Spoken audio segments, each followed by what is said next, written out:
en nuestro podcast pedagógico Abajo la Tarea, entrevistaremos al profesor Bruce Wayne, quien nos contará respecto a su quehacer docente. Nos contará cómo aprenden sus estudiantes y cómo logra identificar los estilos y ritmos de aprendizaje de sus estudiantes. También dilucidaremos algunas definiciones de enseñanza, aprendizaje y metacognición en estudiantes. Yo soy Edna Krabappel. Esto es Abajo la Tarea. Gracias por escucharnos en vez de simplemente oírnos. Gracias por su sintonía y arrancamos. Profesor Wayne, bienvenido y gracias por acompañarnos. Muchas gracias a usted y a toda la audiencia por su amable sintonía. Señor Wayne, arranquemos nuestro primer bloque referido a la definición conceptual de enseñanza. Bloque de contenido número 1. Profesor Wayne, ayúdenos a dar definición al concepto de enseñanza en lo que se refiere al campo educativo o pedagógico. Claro que sí, con mucho gusto. Yo creo que en lo que tiene que ver con la escuela, abro comillas, la enseñanza se concreta en una serie de actividades de aprendizaje dirigidas a los estudiantes y adaptadas a sus características, a los recursos disponibles y a los contenidos objetos de estudio. Determinan el uso de determinados medios y metodologías en unos marcos organizativos concretos y proveen a los alumnos de los oportunos sistemas de información, motivación y orientación. Las actividades deben favorecer la comprensión de los conceptos, su clasificación y relación, la reflexión, el ejercicio de formas de razonamiento, la transferencia de conocimientos, cierro comillas.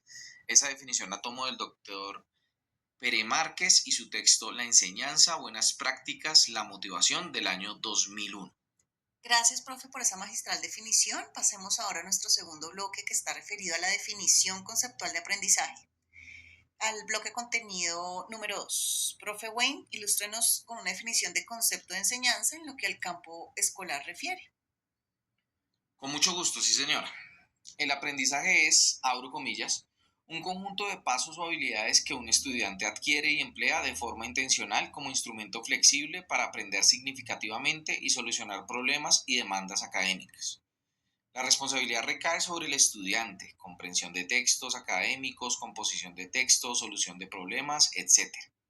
Los estudiantes pasan por procesos como reconocer el nuevo conocimiento, revisar sus conceptos previos sobre el mismo, organizar y restaurar ese conocimiento previo, ensamblarlo con el nuevo y asimilarlo e interpretar todo lo que ha ocurrido con su saber sobre el tema. Cierro comillas. Eso es lo que usualmente ocurre en la escuela y esa definición la tomo de la doctora en pedagogía, la señora Frida Díaz Barriga, y el magíster en psicología educativa, el señor Gerardo Hernández Rojas, en su libro Estrategias docentes para un aprendizaje significativo. Gracias, profesor, por esa definición tan pertinente. Demos paso a nuestro tercer bloque de definición conceptual, ahora abordando el concepto de metacognición. Bloque de contenido número 3. Señor Wayne, ¿cuál podría ser la definición acertada del concepto de metacognición en los estudiantes? Bueno, respecto al concepto de metacognición, abro comillas, la metacognición en el contexto de los estudiantes se refiere a la capacidad de pensar sobre el propio pensamiento y aprendizaje. Implica la conciencia de cómo se aprende, la capacidad de planificar, monitorear y evaluar el propio proceso de aprendizaje, así como la habilidad para ajustar las estrategias de aprendizaje según sea necesario. En esencia es aprender a aprender y pensar para aprender, cierro comillas. Para profundizar en el concepto de metacognición también vale la pena conocer sus componentes. Abro comillas. El conocimiento metacognitivo se refiere a lo que el estudiante sabe sobre sí mismo como aprendiz, sus fortalezas y debilidades, y las estrategias de aprendizaje que le son más efectivas. La regulación metacognitiva implica la capacidad de planificar el aprendizaje, monitorear el progreso, evaluar los resultados y ajustar las estrategias en consecuencia. Cierro comillas.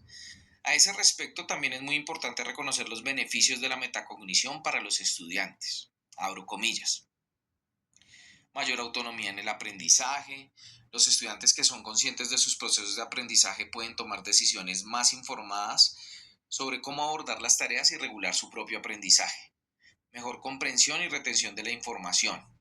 Al monitorear activamente su comprensión y ajustar sus estrategias, los estudiantes pueden profundizar su comprensión y retener mejor la información. Desarrollo de habilidades de resolución de problemas. La metacognición ayuda a los estudiantes a analizar los problemas, identificar estrategias efectivas y evaluar su progreso, lo que lleva a un mejor manejo de situaciones complejas, mayor motivación y confianza en el aprendizaje. Al ser más conscientes de su propio progreso y éxito, los estudiantes pueden sentirse más motivados y seguros de sus habilidades. Cierro comillas. Debo señalar que todo lo anteriormente dicho respecto a metacognición en estudiantes, todas las anteriores definiciones las sustraje de la internet y en los créditos de referencias bibliográficas de este podcast queda esa información reseñada para quien lo quiera consultar. Profesor Wayne, pasemos ahora a la parte práctica. Ya definimos conceptos y comprendemos mejor el tema. Ahora cuéntenos, por favor, sobre su práctica pedagógica, sobre su quehacer docente. Cuéntenos, señor Wayne, cómo aprenden sus estudiantes. Bueno, la respuesta es simple pero compleja. Mis estudiantes aprenden de muchas formas porque algunos son introvertidos y otros extrovertidos. Los introvertidos suelen ser reflexivos y teóricos, mientras que los extrovertidos suelen ser temerarios y prácticos. Los introvertidos llevan a cabo de mejor manera los procesos de lectoescritura, mientras que los extrovertidos son más espontáneos y les gusta hacer debates en grupo. Unos estudiantes son analíticos y otros pragmáticos. A algunos les gusta trabajar en equipo y otros prefieren estudiar de manera individual. Unos son más perceptivos por medio de ayudas visuales, otros perciben mejor por medio de estímulos sonoros o auditivos. Algunos prefieren comprender conceptos y otros comprender ejemplos. A mí me llaman la atención el modelo de programación neurolingüística de Bandler y Grinder, pero también el modelo de las inteligencias múltiples de Garner. El modelo de estilos y aprendizaje de Felder y Silverman me parece muy completo, porque abarca muchos tipos de estudiantes que uno suele hallar en cualquier aula. El estudiante visual, el verbal, el estudiante sensitivo e intuitivo, el estudiante activo y el reflexivo, el que piensa de manera secuencial y el que piensa de manera general. Profesor Wayne, ¿cómo logra usted identificar los estilos y ritmos de aprendizaje de sus estudiantes? Bueno, eso se logra identificar en la práctica, en el día a día, en la cotidianidad de las clases, las actividades y las evaluaciones que se desarrollan durante el curso. Los estilos y ritmos de aprendizaje siempre son muy diversos. En los debates verbales se destacan unos estudiantes, en los trabajos escritos se destacan otros, en los quizzes hay algunos que les va bien y hay otros que les va mal, en los trabajos en grupo no todos participan de la misma manera, en los aportes individuales no todos sustentan igual, en los talleres académicos algunos muestran interés y otros apatía o hasta pereza. En las evaluaciones finales, al ser por lo general preguntas de selección múltiple, unos recurren a la comprensión y otros al azar. Profesor Wayne, teniendo en cuenta todo aquello que nos relata de sus estudiantes, ¿cómo hace para despertar interés y el aprendizaje significativo de sus pupilos? Bueno, a mí lo que me parece importante es abordar muchas estrategias pedagógicas, poner en práctica muchas actividades didácticas, enseñar de muchas formas y evaluarlos de muchas maneras. Abro comillas y cito. No podemos ignorar la importancia que tiene el que los estudiantes enfrenten nuevos desafíos donde puedan poner a prueba otros estilos de aprendizaje diferentes a los propios para que esto les ayude a enfrentar las materias de forma diferente. Como lo dice Mariano Gutiérrez en su texto, Estilos de aprendizaje, estrategias para enseñar, su relación con el desarrollo emocional, aprender a aprender. Además, sigo apoyando mi hipótesis de que a los estudiantes se les debe enseñar de muchas formas y se les debe evaluar de muchas maneras, teniendo en cuenta la indagación de Eugene Sadler Smith en su texto Self-Perception of Team Roles, Some Implication for Business and Management. En este texto, él reflexiona en lo siguiente. Cuando observamos y cuestionamos las conductas habituales de los estudiantes, ellos pueden ser entrenados o utilizar varios estilos de aprendizaje y por tanto logran aprender a aplicar las estrategias adecuadas que requiere cada estilo de enseñanza y cada estilo de aprendizaje.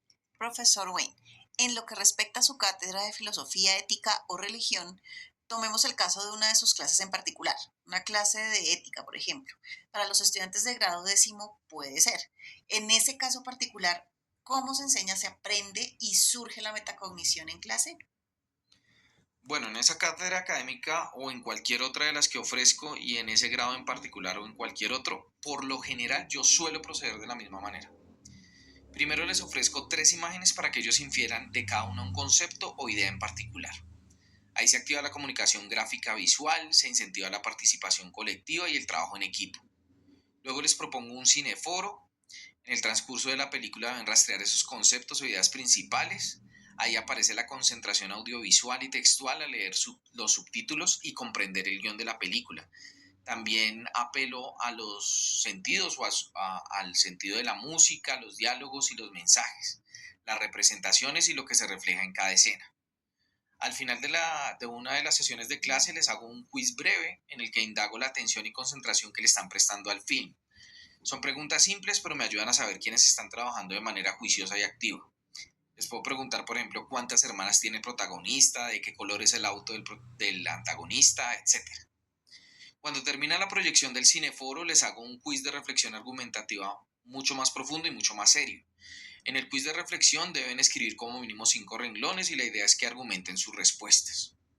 Un ejemplo de pregunta de un quiz de reflexión argumentativa podría ser: si pudieras retroceder en el tiempo y para impedir el holocausto nazi, ¿asesinarías a Hitler? Además, al terminar el film hay una discusión colectiva para ver cómo les pareció la película, qué les gustó y qué no, que expliquen qué tiene que ver la obra cinematográfica con el tema de la clase y los conceptos o ideas principales que estuvieron rastreando. Luego les entrego un taller escrito para que lo trabajen de manera individual en 2 fases y que también pueden trabajar de manera grupal en una fase. En la primera parte indago por los saberes previos de los estudiantes y esa es una actividad individual. En la segunda parte deben leer un texto académico en el que se explica a profundidad el tema. Esta parte la pueden hacer en grupo y deben señalar los conceptos o ideas más relevantes del texto suministrado. Finalmente les pido que elaboren un manuscrito que contenga un título que refleje la idea principal, un párrafo de introducción en el que presenten el tema y los conceptos a desarrollar, un segundo párrafo de argumentación en el que dan sustento y explican el porqué de sus opiniones, y finalmente un párrafo de conclusión en el que exponen sus hallazgos, los aprendizajes adquiridos y las conclusiones de su indagación. Esta parte del taller es individual y debe tener como mínimo 15 renglones. Una vez dentro del trimestre escolar también les permito que en vez de presentar un manuscrito, hagan cualquier otra clase de conclusión del tema planteado por medio de un producto de expresión personal que involucre las 7 bellas artes. Pueden hacer una maqueta, un dibujo, una ilustración, un poema, una canción, un video, etc. Al cierre del periodo escolar presentan un examen final con preguntas de opción múltiple, cuyas lecturas surgen de los mismos textos que se trabajaron en los talleres de clase. Así en general trato de enseñarles de muchas maneras y prepararlos de muchas formas para que puedan aprobar satisfactoriamente el curso. Muchas gracias por su completa respuesta, señor Wayne. Ahora pasemos a la última parte de este podcast. Vamos a dar paso a las conclusiones de la charla de hoy.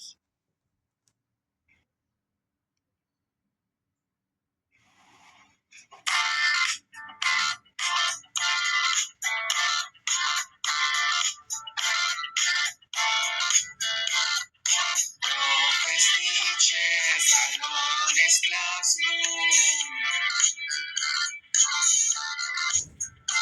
Nombres y datos, memorizar.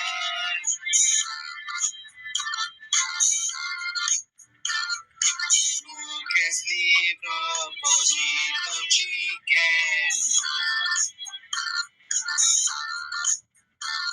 Cuando realmente me han de enseñar.